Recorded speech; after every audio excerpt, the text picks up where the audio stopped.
My name is Scott Goldsmith. I'm an orthopedic surgeon practicing at multiple Bay Care facilities around the Tampa Bay area.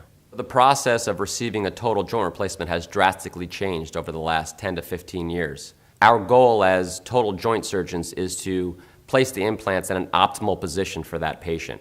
We as surgeons believe we're putting the implants in an accurate way time and again. However, we're all often surprised sometimes to see our postoperative x-rays where we think we put the implant in position A and actually it was more in position B. In today's world, the robot allows us to put it in position A every single time. The Mako robot allows the surgeon to preoperatively template the procedure before they actually do it. We get them a preoperative CT scan, which allows us so much more information than the plain x-ray that we obtain in the office. That CT scan turns a 2D structure into a 3D structure and allows us to spin and turn the image so that we can precisely decide exactly where we want the implants to go before the surgery's even started.